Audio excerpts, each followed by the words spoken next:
Hi, everyone. The question I received was how do I say more with less regarding the world teams? Initially, the first thing that I do is I watch and I take it in. I don't think we should be responding to the world teams within the first seconds that the music starts because there's so much that goes into the crafting of their phrases, the development of their content, the understanding and the ideation behind their concept, that it should take us a little bit of time to absorb those things initially before we react. Additionally to that, as the program is going on, I think I try to synthesize as much into a statement around the points of comparison on the sheet that I possibly can, and then I pause. So I will take a statement around production value and concept and creativity, respond to how the performers are effectuating those things that the designers have decided upon for the program. And then I'll give a second to again absorb, take things in, and then synthesize more points of comparison within the And sheet. for my approach, I like to look at it like I'm having a conversation and I really want to be that good listener. But in my listening, I'm viewing and taking it all in as best as possible. I have to stop myself and really consider the urge to want to say more to fill space versus letting myself process and really get to understand what's being presented to me. You want to put the other person, which is the team in front of us, first in the conversation. The quantity of what I'm saying is not what they want. They want the quality that I really am understanding what they're presenting in my caption. So I want to receive information at a deeper level. And if I'm talking the whole time versus allowing myself to have those connections to seeing and how it all works together here, and I really do think it's allowing me to understand and give more effective feedback than a overwhelming amount of feedback. The world directors aren't looking for that. They're looking for us to really dig deeper, and taking a step back and finding yourself to be that active listener has really worked for me. One of the challenges I have is I do like to kind of respond as I'm saying things in real time and making sure I'm giving credit for all of the things that they are doing. My mom often tells me I never have a shortage of things to say.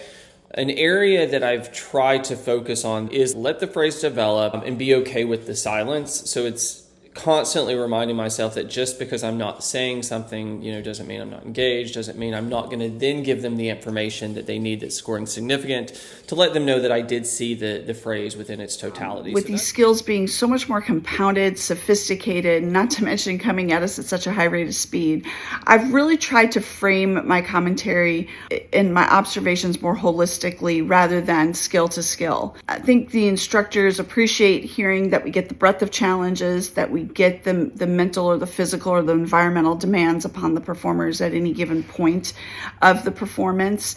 But conversely, I think they also appreciate hearing when we sense maybe where things are not as fulfilled or potential vulnerabilities within the performance. In terms of excellence, I try to take in the performance that's in front of me and react as concisely as possible. By using a technique called the sandwich technique that is used in speech and communication, which is to always start and end with a positive and then insert critical information in the middle. So that helps me stay focused.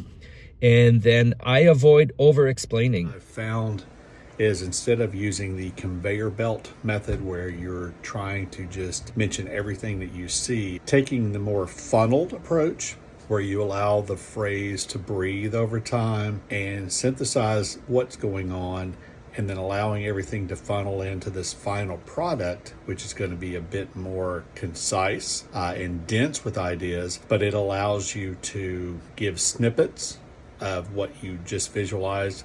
I think it helps with fatigue, and it allows you to take a look at the broad sense of the program rather than focusing on those individual analytical components every camp. I think it's important to treat the designers as experts in terms of our criteria and to make sure that my tone of voice, the way that I am evaluating and understanding and acknowledging what they've put into the program reflects back to the sheet, but in a way that speaks to them with more maturity and understanding that in some circumstances, they actually may know more about why they did what they did and how it relates to the sheet.